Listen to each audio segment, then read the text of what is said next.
Hello everybody and welcome to the Infinite Creativity Now show with me, Sab in Paris, ready to improvise a little bit today. I can't say I've planned the most extraordinary items, but that's part of what creativity is, right? I'm here with an elephant mug today, so I hope you like elephants. There you go. It's a nice one, isn't it? So cheers. Here with my decaf. What have I got on the program for you today? Well, I'm just going to talk a bit about creativity. I have a question. Today's question is, I have a question, first of all, is what are you creating today? I would love to know what you are personally creating today. So if you are watching on the replay or live, tell me what you're creating. I'd love to know, and might have a comment on it. If you want to leave comments, you need to have gone to streamyard.com/Facebook so that I know that, so that I can see who you are when you comment. And apart from this question, what are you creating today, which I would like you to answer, I have another question which is often asked to me, and that is, how do I develop a creative practice? So I'm going to try and address that as well. In the meantime, I'm just going to show you a couple of things and see what happens. So this is my, let's get rid of that. So this is my homepage, my Facebook profile, and I publish anything and everything that comes to me. All my creative stuff is here. So, well, not all of it, but a lot of it. So, you know, you can see my Paris photographs and texts. This was an old one from a year ago. This is strange. I sometimes get memories, you know, reminders from Facebook of what I have done a year ago, 2 years ago, even 5 years ago, I think. And this one, sometimes it's amazing because you don't remember what you've created, especially if you create every day. And this is part of a creative habit, creative routine, so, or a creative discipline, which I will talk about in a moment. How can you get a creative discipline which allows you to create regularly without thinking about it? And I just looked at, I thought, what is this? So I did post it, and I saw this thing here, and I thought, wow, I don't even remember writing this. Look at the time, the effort that must have gone into that, and I can't even remember it. I haven't even read it yet. This is what happens when you build up a legacy, even if it's just for yourself. I know I spent ages putting those words together. I'll try and read a couple of them before it disappears, because you only get a couple of seconds here. So it says, we are abstract mystics living in distracted times. So we're abstract mystics living in distracted times. Signals and signs wriggle and jiggle in search of desperately disjointed rhymes. I can't even read it on this one. I have to look at the other screen. I'm the jigsaw man, fitting in here and there where I can. Here we go. Pieces missing from old battered boxes, still doing fine. The game's on the line, but you've got to keep paying. Amazing. Just word after word after word that came out one day. And if you look at the photograph, it's actually a bunch of steps. These are steps in a metro station in Paris. And that inspired the words. The images inspired the words. Sometimes words inspire images. There's not really any order in which these things happen. By the way, I'm also going to feature someone tonight who has been in my creative circles for quite a while. It's Karen. Karen from, I hope I don't get this wrong, I think it's Canada. And she has a wonderful creative practice. So I'm going to highlight her work, and I'm going to look at the progress she's made over the last few months. And it's really very, very inspiring. So hello, Karen, if you're watching, and thanks for allowing me to share your stuff. I'm just going to chug through these. This is something that I created a little while ago. And if you remember my question, it's, how do I develop a creative practice? Well, I have. Somehow I have. And I've just created another one. The one that's been going for a few years now is pictures of Paris and a text. Okay, so that was the last 9 days, for example. The last 9 days worth of pictures and the last 9 days worth of texts on the same pictures. So I've got this. This is one of my creative practices. I want another one. In fact, I want more than one. But the thing is, you can get overwhelmed. So I am trying to find the next creative practice that I can add to this one, which doesn't feel like work. That's one of the keys. It mustn't feel like work. In fact, you have to get to the point where you can't stop yourself from doing it. And if you haven't done your creative thing every day, you start to feel bad about it. That's good. You know, it's like if you go to bed and you haven't brushed your teeth. I mean, normally, you might even get up out of bed to brush your teeth because you don't like going to bed with dirty teeth. It's the same with this. This is what it should become. You would get out of bed if you realize you hadn't done it that day. And I've created another one recently, and it's this. It's my word game. And it just came out of the blue. I wasn't expecting it. I just saw this phenomenon called Wordle. Do you know Wordle? This is an interesting creation. And by the way, say hello if you're watching. If you've got a question, I would love questions, and I would love you to answer the question, what are you creating today? All right, that's your mission. If you care to accept it, and I hope you do, answer the question, what are you creating today? Okay, by today, it could be this week if you like. And out of the blue, I saw someone who had created something, and I thought, that's interesting. And I also thought, I can do better. Okay, you shouldn't really compare, but it was this thing here, New York Times Wordle. You know this, but I'm gonna show it to you anyway. And here it is. It's this thing here. You know, you've got the grid, and you put a word in. I don't know what I'm going to put in. Let's put in adieu. I'm not going to do this. I'm just showing you the first line. Adieu. How do you spell adieu? There you go. Adieu. Enter. And I have one. There is an A in it, but it's not in the right place, and there are no other letters that I guessed are right. Now, obviously, I'm going to do another one just to see if I can get a green, and then I'm going to show you what I created. This is how my creativity works. How could you do this? How could you get inspired by someone and you do something which it's not necessarily better, but it's you. This is not me.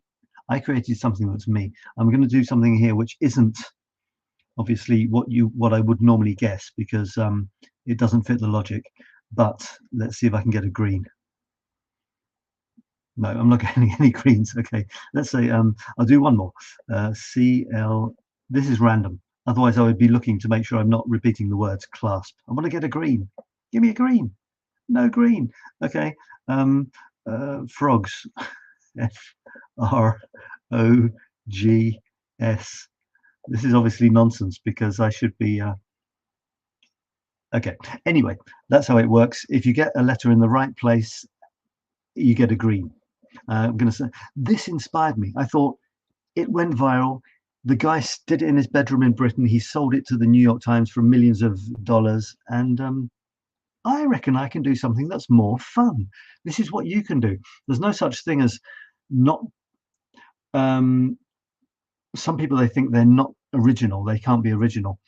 I'm not sure if there is real originality, because if I create something, it's a mixture of an idea that has come to me in a flash from who knows where, the entire life I have lived up until that moment making me who I am, and something that I've seen recently.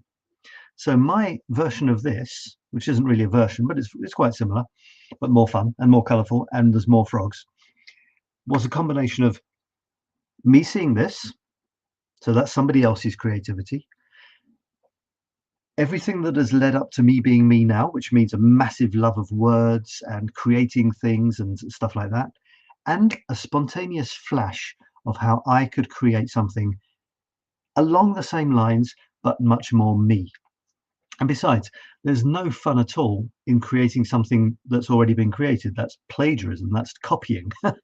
I'm not a forger. There's no creative satisfaction in that whatsoever.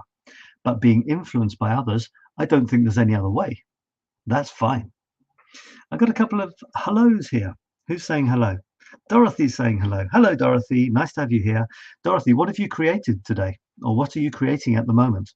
Answer this question. And I've got someone. Hi Sab, don't know what I'm doing today yet. Been busy spring cleaning. Now this might be Karen. Is it Karen? I don't know. If you want me to know who you are, you need to go here, 𝗓𝗏𝗙𝗂𝗏/Facebook, and just accept so I can see who you are. Can you be creative whilst spring cleaning? That is a question, isn't it? Let me see. Oh, it is Karen. Hello, Karen. I'm going to feature your work in a second. Really excited about that. So being busy spring cleaning. You know, there is a challenge that you can try to be creative when doing a boring task. So I think this is Karen saying yes. Hello, Karen. So I created this, the daily fundle. And if I just refresh, you'll see that it's fun. Look, isn't that fun? And you've probably seen this already if you're in my circles, but it's very simple. There are 6 clues, like you get 6 guesses at Wordle. You see, you've got 1, 2, 3, 4, 5, 6, but it's always the same. On mine, you get 6 clues, but each clue is different, and each clue, some are easy, some are more difficult, some are straightforward, some are sneaky. Do not expect to get it on the first go or the second. Some people get frustrated. Oh, stupid thing, I can't get it. How can I get it? But the point is, you can't get it. But the second point is, you actually could. It's possible to guess it on the first go or the second. It is possible. I had someone do a fundle for me. They created one and they gave me the first clue and they said, it's big. And I said, elephant. And they said, yes. How did you know? And my son who is 12, I did one for him. Well, I did one and I gave him the first clue. He said, let's do a fundle. So I gave him the first clue. Oh God, what was it? It was something like it's deep. And he guessed the ocean, and it was. Or something like, no, I think it was, it's a natural phenomenon. And he guessed, first time, with no help from me, he guessed eclipse, and it was. It's possible to get it first go. And then, but normally you won't, of course you won't, but then you go towards the clue 6. My objective is that most people can get it by clue 6. Okay, so that's my thing. You see, it's got frogs everywhere. It's even got a poem. Look, all fundle clues are sneaky puzzle pieces. Some might be simple, some silly, some sly, but with each one your jigsaw joy increases. It's time to play, so shape up, don't be shy. So I even throw a little verse in there. I put this jigsaw thing because I like jigsaws, and I thought it'd be fun to make people realize that they might need all 6 clues to get the answer, or they might not. And if you get it after 2 or 3, it shows you how many of the jigsaw pieces you needed. And there are archives.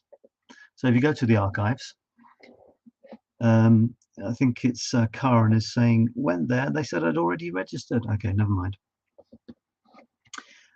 And here you have the chapters. So I've divided the chapters into 6 fundles, or the fundles into, a chapter has 6 fundles. You click here, you go off and you do the fundle. You can play it. Now, if you don't want to see the answer to this, don't look. If you click here, you've got the questions, all of them. And if you click here, you've got the answer. But in the next ones, I've included a little picture. So here, for example, fundle 29. You go there, you play the fundle, you click here, you've got all the questions, and I'm going to show you the answers. So if you don't want to know, close your eyes for a couple of seconds. I'm clicking now, and you've got a little picture as well. Okay, you can look again. So that's me creating something out of the blue. The best things are the things you don't expect to create. You weren't expecting it. So what is amazing on my Infinite Creativity Now masterclass, for example, which is happening now, and I've got some wonderful people creating some wonderful things. The strange thing is, what they say they're going to create is often not what they end up creating.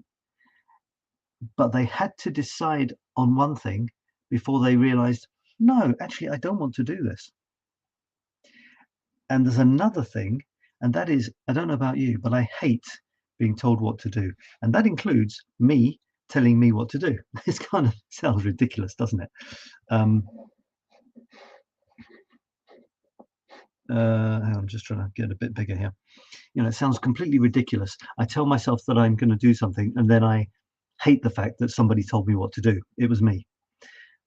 But if you do this, you might rebel against your own decision and do something else to get out of it. The thing that you do to get out of someone imposing something on you is often the thing that you would really like to be doing.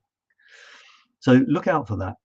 What do you do when you're procrastinating, trying not to do the thing you said you were going to do, or something else you have to do? That might be your thing. That might be the thing you might be able to do day after day after day. Watch out for that. Dorothy says, I haven't played with it yet. Dorothy, what are you doing? It's every day, love. Every day there's a new fundle, dailyfundle.com. Come on, it takes 3 to 5 minutes, maybe 3 minutes. And it's for everybody at all. And it's not a language test. So if you have the word in your language, but you can't find it in English, just translate it and see if it is. Right, I'm going to move over to Karen now. Karen is, let me just, okay, so I'm still asking you this, if you're watching, and if you're watching on replay, what are you creating today? I want to know. Now, this is the question that I'm going to attempt to address today.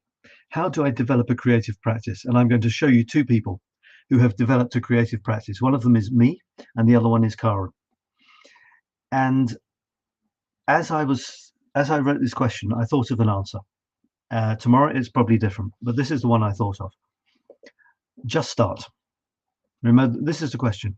How do I develop a creative practice? Just start. Don't worry about finishing. Just start. Don't worry about finishing. Someone else will decide when you finish. But at least you can decide when you start. In a way, you can't decide when you finish. You can give up. But the thing is, why should you finish? If you've discovered something you love doing, why should you put an end date on it? It can help you if you have an objective, like, for example, a book with a certain number of pages. Great, yeah, you can go for that. But the thing is, be careful about having concrete endings where you don't have any plans to be creative after that.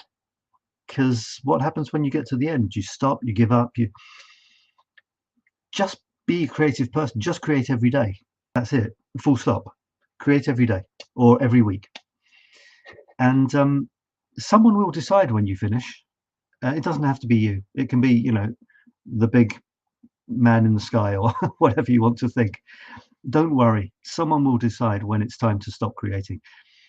But let that be someone else. Let that be someone else. Don't you decide to stop. Never stop creating. Create every day. Got a comment. Karen says, good for your brain, Dorothy. Good for your brain. You know, Karen is great because she does Wordle, and I think she does Fundle now regularly as well, and some other things as well. Really, word games are great, and they're even better if you know the person who does them, who creates them. So check that out, Dorothy. And what do you think of this? What do you think about this idea of deciding to create and deciding not to put an end date on it? In other words, don't bother having a big goal at the end. Make your goal to create something every day. And, you know, the universe will take care of the rest. So I have suddenly somehow taken on a new creative practice, and it's creating a fundle. I create a word thing every day. I have no plans to not do it anymore. If I do stop, I'll stop. This is why Karen, let's move over to Karen now. This is her Instagram page. She's very, very inspirational for me. And I don't know if you create every day, Karen. Do you? Is it easy for you? Have you gone onto autopilot where you now no longer need to think about it? This, I think, is the holy grail for creative people. It's to adopt this idea that I just create. It's just who I am. I don't have to think about it. This is amazing.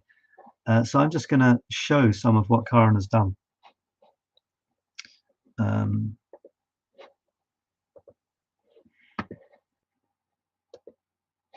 Now, maybe we can see if you do it every day, if we look at these. So you've mixed. Now, so Karen, there's one thing in particular that interests me about Karen's work, and that is that she decided to do a series of self-portraits. And it seems to be ongoing. I think you did it one a month, one every day a month, or one every day for a year, something pretty impressive like that. I think you've stopped doing them every day, but you're doing other things. Is that right? How did you feel about doing a self-portrait every day?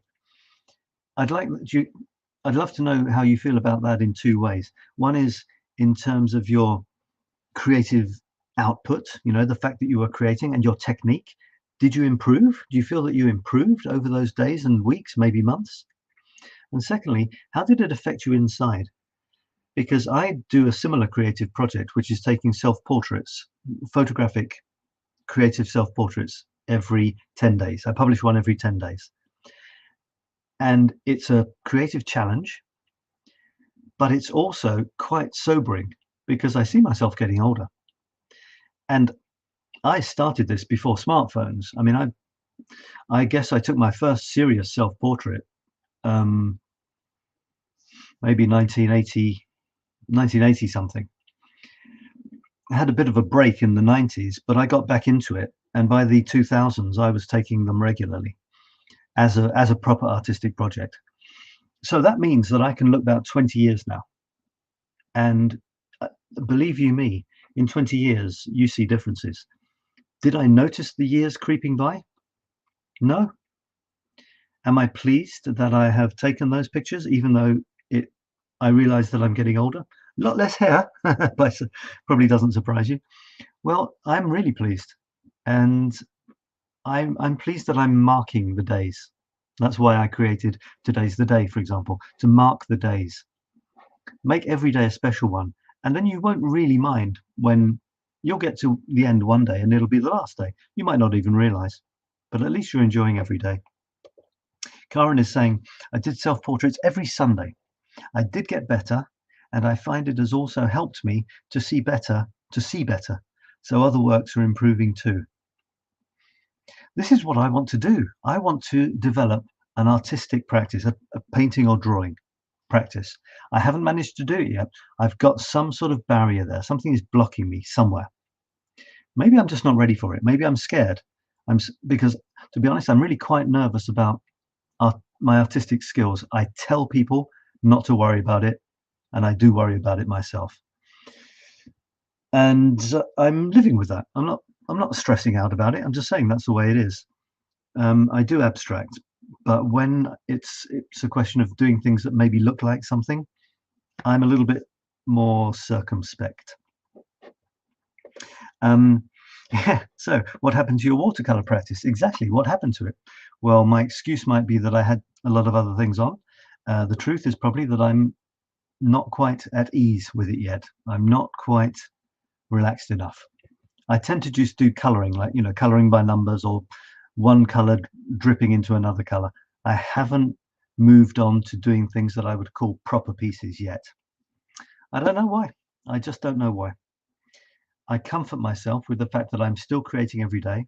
I've added a new thing, the funnel, but I still want art to be a daily thing. Maybe the more I want it, the less I'm going to do it because I'm forcing myself. Who knows? I don't know. We'll see. I think one day there will be a click, and that'll be it. I will become someone who creates art every day, and then it'll flip over. It'll flip over to just as easy as my photographs, my writing, and now the funnel. Dorothy says, today I took a decision to recreate myself. That sounds very, very impressive. Do you want to tell us a little bit more, Dorothy?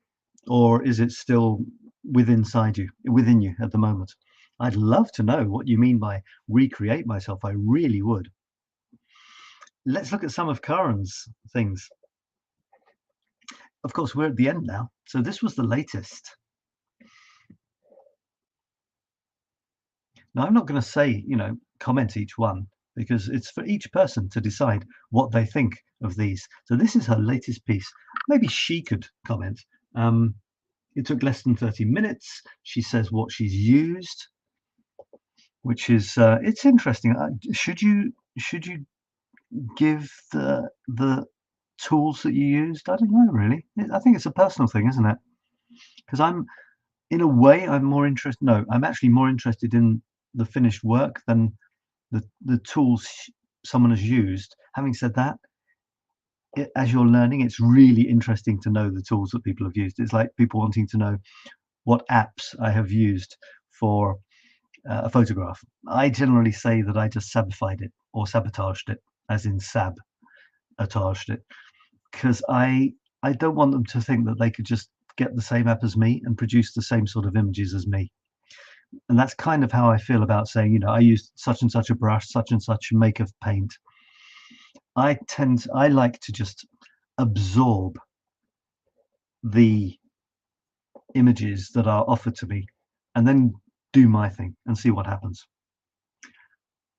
These things definitely become more difficult if you don't do them on a regular basis. That's interesting. This is it's so wonderful to see these self-portraits, and it's not everyone that feels brave enough to do it, because it almost seems a little bit narcissistic, and the same with me with my self-portraits. I sometimes think that other people will think, oh God, here he goes again, Mr. Ego. It's not about that. Maybe it is, I don't know.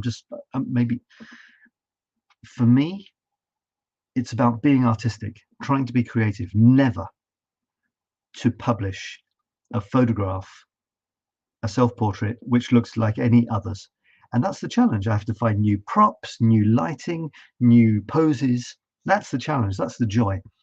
I'm certainly not, I'm just producing. It's not a contest for me. If somebody else produces as much as I do, fantastic. And if people don't, well, that's kind of up to them, isn't it? So this is what I do. Karen has decided to do a lot of self-portraits, and I think this is absolutely wonderful. Look how experimental you can get. What is who are the artists that did Crazy Colors? Was it the Nabis, something like that? They did nature, a lot of pictures of nature and people as well, but things like blue trees and red lakes. So she's telling us a bit about the technique. Dropping alcohol inks. I'd love to know more about alcohol inks. I haven't discovered them. I think the colors are so vivid. That'd be amazing. Karen's saying, on that self-portrait Sunday group, they ask you to say what you used and where the light is, etc. Yeah, absolutely. I'm sure they do. Yeah, I think you know what I mean. It's great to have the tools and things, and at the same time, it's great to just appreciate the picture. The self-portraits are life drawing practice. We aren't allowed to use photographs. Do you use? So you're looking in a mirror? Is that what you do, or probably looking in a mirror? Otherwise, how would you do it? So this is inspiring. Everyone, be inspired by this. I'm focusing on your self-portraits to start with, from the side. Using 2 mirrors to try and get a profile for myself. Yeah, because if you've got one mirror and you look at yourself in the mirror, you can't even do it quickly enough. If you really turn your head quickly so that you can see yourself in profile, doesn't work, does it? So 2 mirrors, that's really cool. I got one, but it isn't me. I obviously need to practice this more often. Chalk pastels on rough tan toned paper.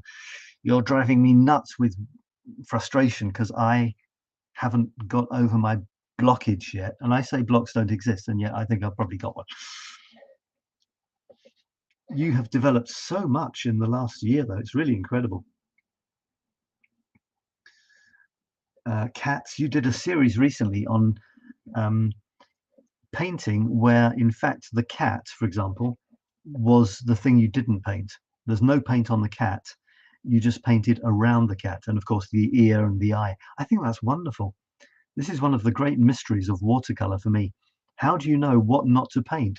It drives me nuts. Yeah, superb stuff. So cool. And I'm looking at it thinking, I could never do that. I could never do that. Yeah, good for her, but I couldn't do that. It's so easy to do that. Karen is saying, yes, we look in a mirror, so many people don't like what I produce, as it's what I see, not what they see. That's interesting, isn't it? Because if you paint what's in a mirror, it's not you. It's you flipped around. And it's surprising. You don't realize that you're not symmetrical. If you've ever tried to, if you take a picture of yourself face on and you cut it down the middle and you make a mirror image on one side and the other.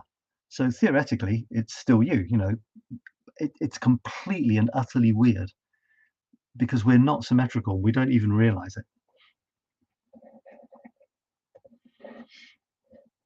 And so on and so on. There it goes. This is just the self-portraits. I'm just giving you an idea of the variety.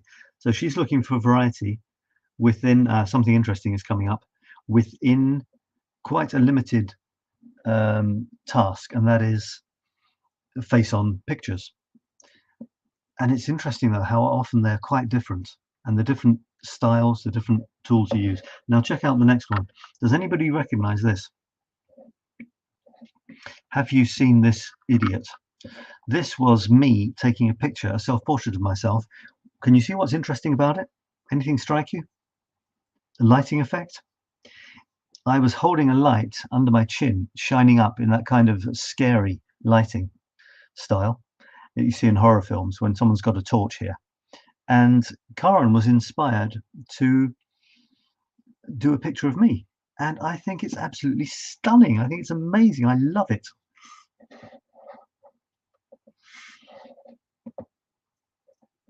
And now I'm going to look at some of your other. Yeah, you see, they keep going. They keep coming.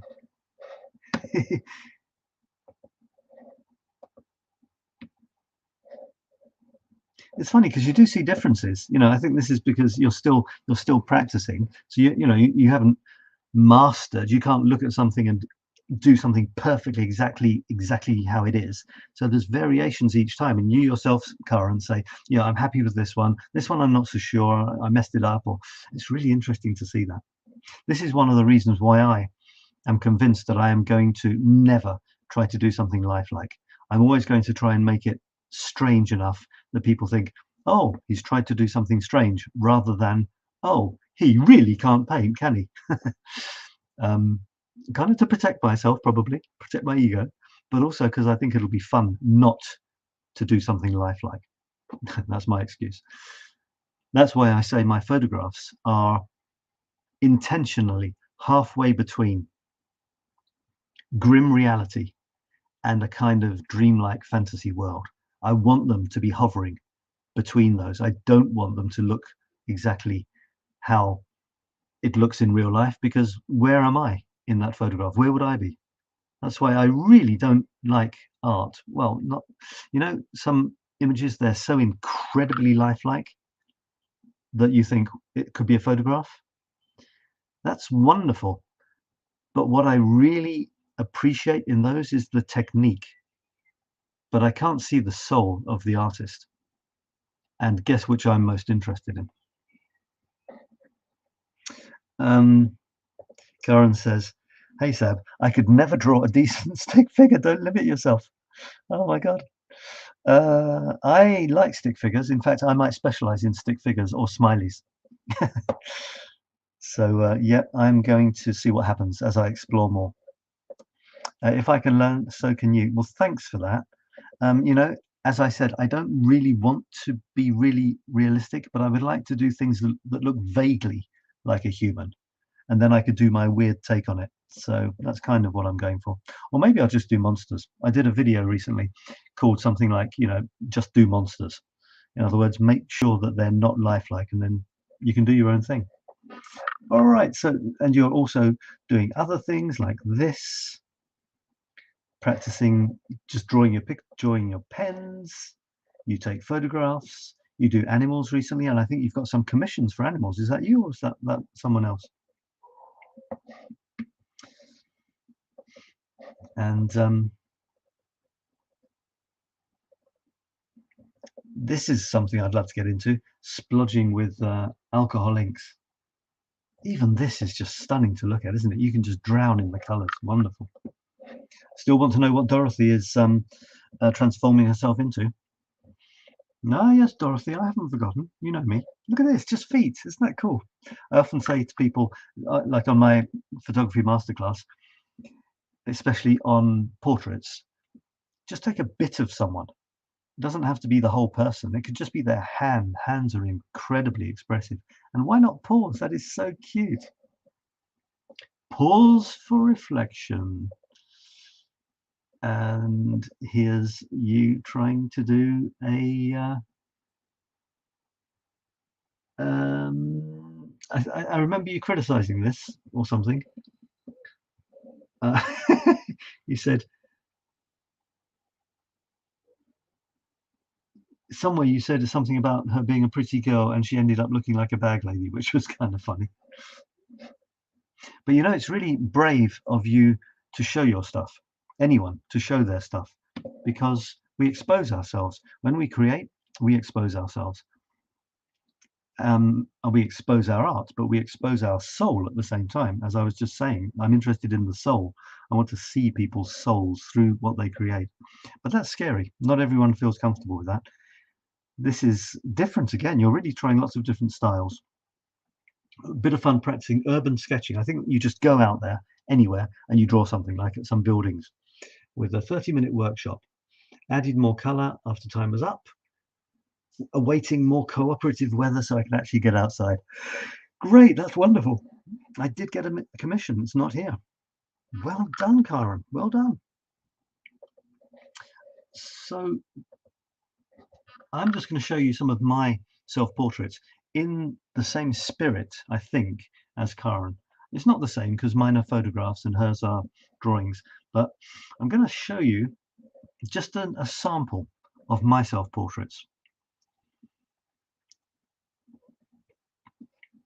That's my latest. I love combining myself with posters that I find on walls, on the metro walls. This is in a shop window, and also playing around with apps. That is one way of getting your photographs to be different each time, but I insist that the photograph has to be worth being a photograph, worth being taken before any apps, and maybe without apps. But then I play with apps because apps are fun. And your progress starts here. I noticed kind of after the fact of taking the photograph that these people here look like they're setting out on the first steps of their new life. They're recreating themselves from this pace onwards. Your progress starts here, and there's me at the bottom. So I'm going to zap over to another one, just to show you a few of my self-portraits, to show you how they're not really developing, they're just there. This is again using what I found in the background, and it said a whole bunch of posters and a smiley face saying, take the time to smile, take the time to smile, take the time. So I smiled, I covered my face just to make it a little bit more interesting. I'm looking somewhere, so it's not just a cheesy looking at you. There's a funky angle. I played around with the lighting afterwards. There's a bit of a frame on there. There you go.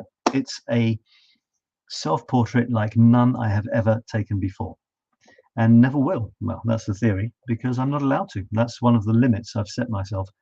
I must try to make them unique. Karen says, sharing what we do artistically actually gives you confidence. It's amazing what people like. And that, Karen, reminds me of Laurel. I'm not sure if you know Laurel, probably do, from Australia. She started recording herself singing.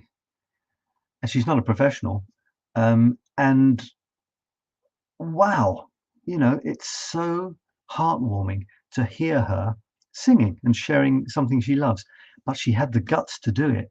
I really haven't done that, and I don't want to, but she did it, and it's so nice to see someone you know sharing that with others. And I want to surround myself with people who want to share their genius, share their creative spirit with others. It's such a wonderful thing. Dorothy says, I'm listening. I have mostly been awake since 3 a.m. yesterday. So something is happening, Dorothy. Something is happening with you. I've heard you sing. Oh my goodness. Gulp. Really? When? How? Why? So Dorothy, you've been awake since 3 a.m. You're going through some sort of transformation or something? Moving from a caterpillar to a chrysalis to a butterfly? What's happening? I was up at about 3 o'clock this morning as well, but I think it's because I drank too much coffee and needed to go for a pee. Not quite as deep and meaningful as you, but Dorothy, what's happening? And let's go to another one. The next one, going backwards, doesn't have me. Isn't that nice? I do these, my chapters are 9 pictures long. My self-portraits are every 10 pictures. So that means every now and then there's one of my Paris chapters which doesn't have me. Oof, what a relief. And it's good to get myself out of the picture from time to time. And the funny thing is as well, because I do it every 10, I change position as I go through here. So now it's down in the bottom right. So my self-portrait here is bottom right, then it'll be in the middle. Sometimes I do really close-up ones. Sometimes I'm really far away. Sometimes there's 2 of me. Can you see there's 2 of me waiting for someone? I don't know who. Inspiration maybe. So I can be way into the distance, or I can be really up close. The next one is probably, well, let's see, I'm not sure. And you see it'll be in the middle. All of this adds interest, adds variety. Yeah, here I am in the middle. I heard something interesting the other day, and it's about the difference between Western religions, for example, and Eastern religions or Eastern philosophies. And see if I can remember. It was about if you see, for example, a picture, a Western picture that is called, let's say it's an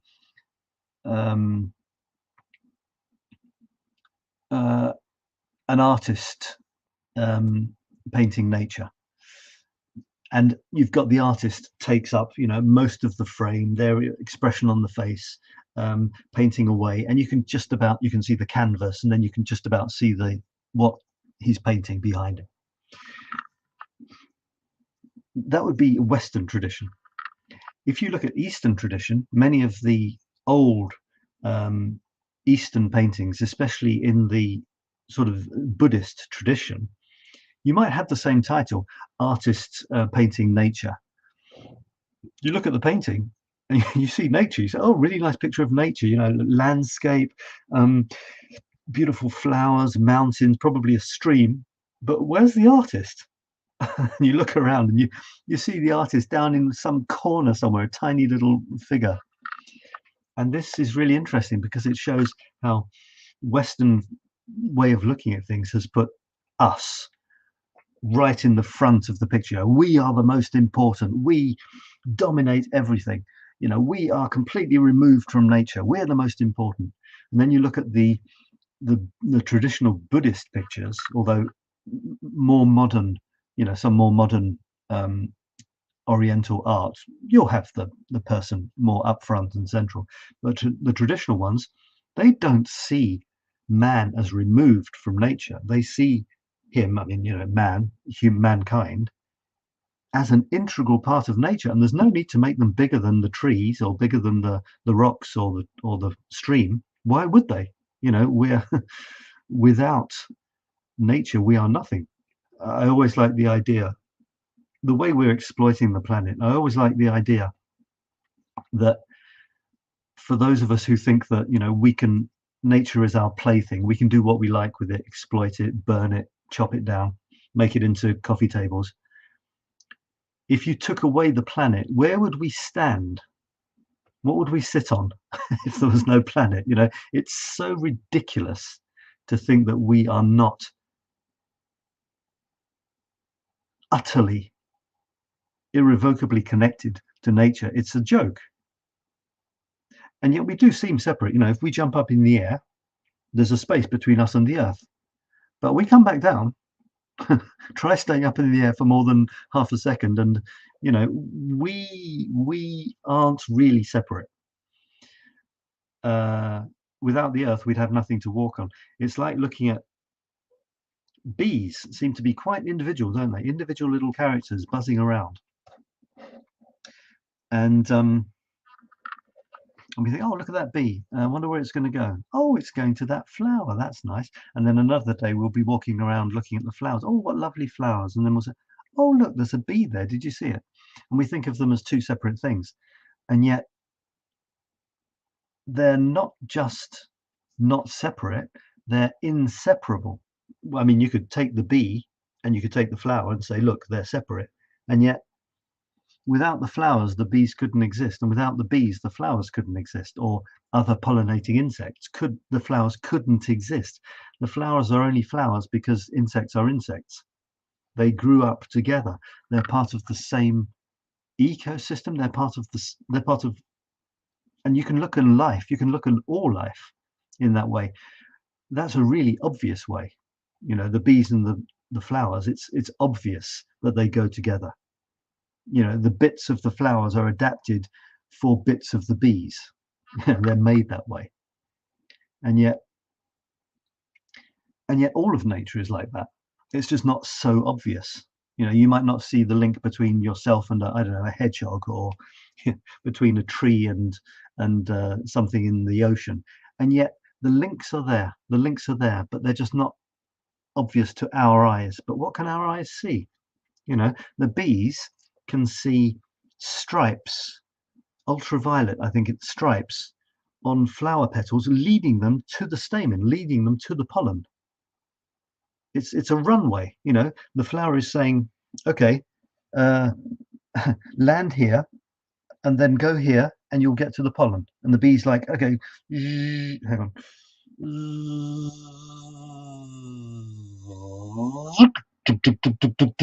Follow the lines. Yum, yum, yum. Thank you very much. You know, so what can our eyes see? We can't even see that. We don't know what the bees are seeing. So how can we see all of the links between all of the life on the planet, animal life, plant life? We didn't know until very, very recently that the trees communicate between each other at a very profound level, even supporting each other if need be. You know, apparently the trees, they communicate through this underground network of sort of fungi and mold or whatever it is, and they can tell each other if, you know, like one tree is being attacked by insects or a disease or some chemical. Other trees can even send help, sort of energy. I'm not talking about energy through the air, although maybe, you know, literally sort of send nutrients underground towards it. Stuff like this. It's incredible. We have no idea what's going on, and we can not see anything outside of our human experience. We can invent instruments to help our human experience see a bit further, or, you know, hear a bit more clearly.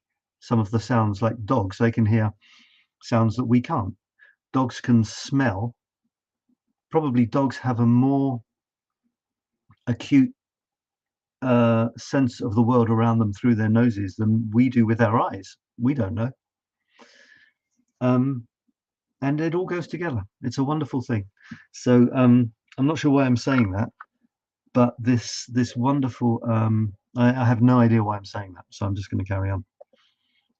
You've heard me sing. That doesn't really make me particularly happy, but there you go. The last day in Sweden for a while, this is Dorothy, and the first day in France for a while. Yes, transformation from snow to spring. Well, you say that, Dorothy, but last week it was 20 degrees C, and we were saying, yeah, amazing, summer is here. 2 days later, it was 0 degrees and snowing in Paris. So maybe not, get too excited quite yet. So this is my project of self-portraits. What about you? Do you have, let's go back to my question here, which I'm supposed to be covering. If you're just joining, please say hello. Who are you? How are you? Where are you? And what are you creating today? This is what I would like you to answer. What are you creating today or at the moment? And this is the question I'm looking at. How do I develop a creative practice? And let me take this a little bit more slowly. Just start. Okay, so thanks for watching. I mean, that's it. Just start. I am doing a creative masterclass at the moment, running it. I'm doing it once a year at the moment. And in the middle module, module 3, it's 3 weeks long. The first, it's like a manual on how to take an idea through to a finished item. And the 3 weeks in the middle, the first week is how to start. The middle week is how to keep going. And the last week is how to finish. Those are all really difficult. Sometimes it's really difficult to start for several reasons. They're worried that it won't be any good, that it's a stupid idea, people will laugh at them, that they won't finish, and people will say to them, haha, there you go again. Oh, you didn't finish. Surprise, surprise. All of these things go to stop us even starting, protecting ourselves from potential failure even before we've started. That is a tragedy. That's a tragedy.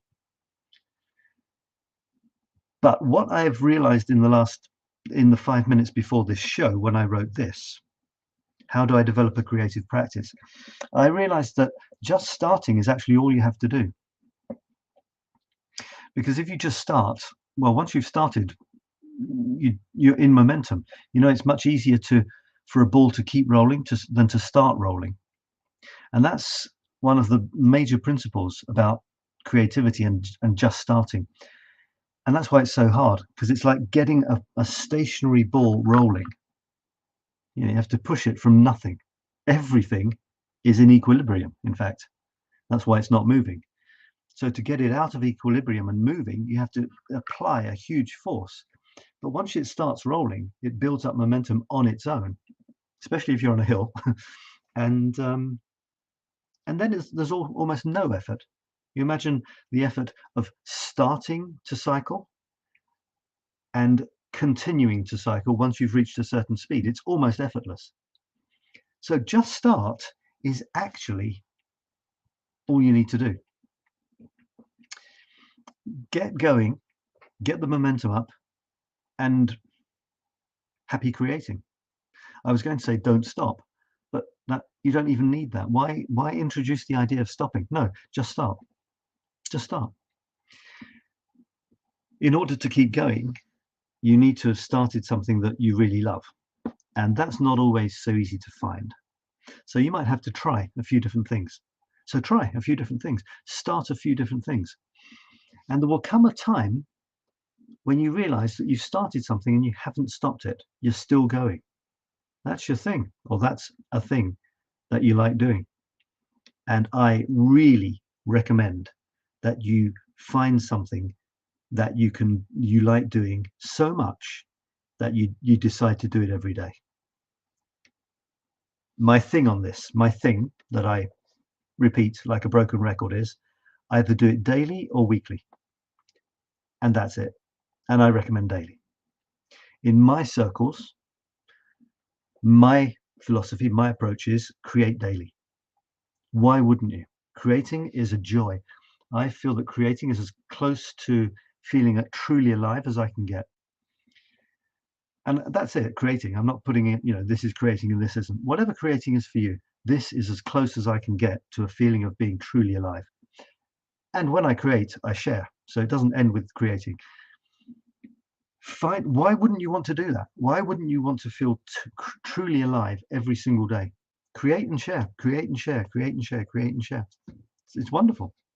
So the only question is, what are you going to do? What are you going to create? What are you going to try? Try something today and see if you want to do it again tomorrow, and etc. Alison, hello Alison, nice to have you here. I haven't talked to you for a while. Alison, we're just talking about creating every day. And I know that you started a creative habit last year. How's it going? Maybe you had a break from it. I'm getting more and more into the idea of creating every day and telling others that that's what they should do too, if they want to try something that might completely change their life. So I've often tried things and given up, and I needed to do that to get to the point where I found one thing that for some reason I haven't given up. I've got 3 things now, Alison and the rest of you, and I'm looking for number 4, and I know what I want it to be. I just have, there's something stopping me. The first thing is I publish a new Paris photograph every day. The second thing is I publish a text which is on top of the photograph every day. So an image and writing, and they're kind of independent. They might, one is inspired by the other maybe, but sometimes no. So they're 2 independent creative acts which I have melded into one, which actually makes it even stronger for me. This has become my thing, because I don't know anyone else who does this. Everybody publishes photographs. Everybody writes. Well, not everybody, but a lot of people do. But I haven't found someone who has dedicated their sort of life to taking photographs of a city and putting words on top. Don't worry, there's an infinite number of other unique things that you could find to do. I haven't stolen this, and that means you can't do it. You know, there's no limit to our imaginations. This happens to be something that has come to me, and I love it. I found a thing that I love. The other thing is, I told you about, is my fundle. This was totally unexpected. I was not expecting to start doing a word quiz every day. A month and a half ago, this was not part of my reality. Now I do this every day. A new word quiz. I need to find a word, which is the word you need to find, and I need to create 6 clues. And the clues have to be fun. I don't want everyone to get it on the first clue, but I want almost everybody to get it by the last clue. And this takes some creative imagination. I want it to build through. There's a possibility you could get it on the first. There is. I guessed, somebody else did a fundle for me. I guessed, they said, first clue, it's big. I said elephant. They said, yes. How did you know that? My son got it on the first go once. It was kind of part of his universe. I said something like, it's a natural phenomenon, and he's really into sort of space and stuff like that at the moment. And he said eclipse, and I said, yeah. How did you get that? And I was so excited that he got it, because once in a blue moon, maybe once in 30, who knows, you'll get it first time. You might, or you might need all 6. But I really try to make it that most people will get it by number 6. And there you go. This has become a new thing, and I wasn't expecting it to.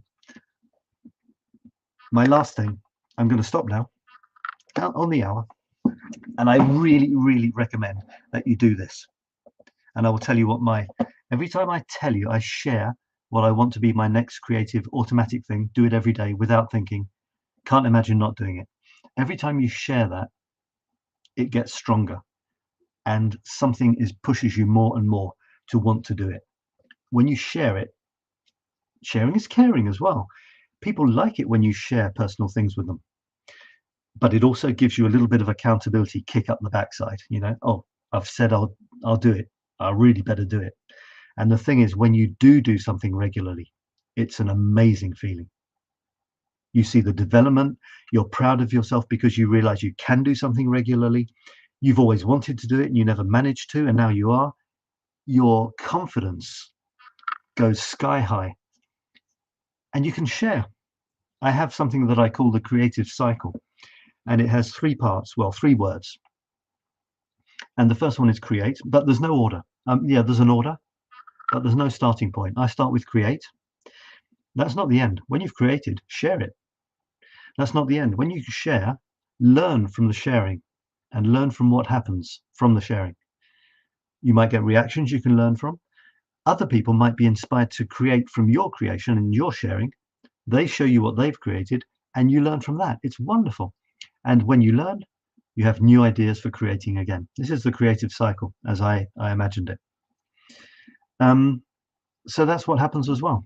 So for goodness sake, everybody, if you feel it, do it. Create, share, learn, create, share, learn, and so on. Okay, that's pretty much it for today. I didn't know what I was going to talk about, and I found something. So I've created an hour of blah blah on creativity. Thanks for watching, everyone. Thanks so much for the comments. It's lovely when we have comments. I'm not very good at publicizing these things, but little by little, hopefully we'll have lots of people. And hang on, let me just comments. Thank you, Alison. Thanks, Sab. It was nice to be recognized. Yep, recognized, encouraged, appreciated, and thank you for sharing your stuff, which inspires me and everyone else. Create, share, learn. Thank you, Sab. Alison, I want to know what you're up to, and are you still doing your little daily things? I know that was the first time you did it, when you did it last year. And sometimes I started a daily habit several years ago of doing a photograph of Paris and a text. But my mistake was I put a deadline on it, I put a limit on it, and I said I'll do 1,000. And I did 1,000. And when I reached 1,000, well, that was it. I'd done it. And then I stopped. And several years later, I realized that actually I really loved doing that. So I started again. And now I do have a limit on it. It's 18 years. So I'm 4.5 years in. So there is an end to it, which kind of scares me because I don't ever want to stop. But anyway, I've got a while to go before that worries me. So thanks, everyone. I'll leave Alison's comment up there. Create, share, learn. No, maybe I will go back to the banners and just finish this. So my question for today was, and I think I'll have a new question every week. How do I develop a creative practice? And this came to me. Get into the habit of having little conversations with yourself at the risk of people thinking that you are losing it big time. And you never know what's going to come out. This is the universe speaking to you when you talk to yourself. So I was in the bathroom just before coming on this show, and I said, what's my question going to be? It's going to be, how do I develop a creative practice? Well, you just start. And don't even worry about finishing. Who cares about finishing? Just start. Start again and again each day. Do a new one each day, whatever it is. Someone else will decide when you finish. That's kind of pretty much certain. But it doesn't have to be you. Don't be you. Don't make you the one who decides when to stop being creative and sharing and learning. Leave that up to someone else. At least you can decide when to start. And my recommendation for you is to start every day.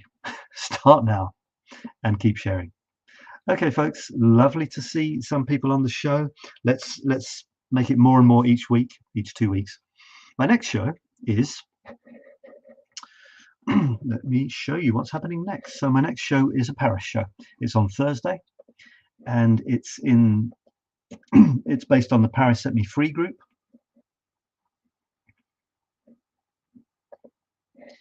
Which looks like this, and I will be talking about Paris.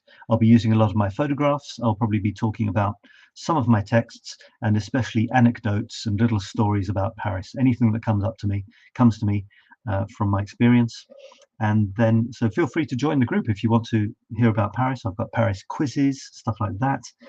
The following Tuesday is based on the smartphone photography group, and I talk about photography. I would love to have more of your photographs. By the way, there's a theme over all my groups at the moment. It's trees, talking trees. You see, it says that in the banner. Can you see that? Talking trees. So anything, Beatrice has already contributed some wonderful trees from a walk in a Paris park this weekend. The next show is not 29th March, it's in 7 days. That's next Tuesday, and next Thursday will be my other thing, which is all about words. I call it blog and article writing. In fact, I just talk about anything and everything that comes to me in terms of words. And again, the theme is trees. If anyone wants to write about trees, poems about trees, anything at all, then feel free. Goodbye. Great having you here. We have one more comment, and it's from Alison. Drawing buildings came to a natural end after 6 months. 6 months is amazing. It gave me new perspectives in so many things. So I would think, have you got a new thing, or you're waiting to see what's going to hit you? I'd love to know. But I recommend doing it. Do it rather than not do it. See what happens. Action always leads to a reaction. Normally extremely positive, but always something you can learn from. Bye for now, folks, and I'll talk to you again soon. Happy creating. And have a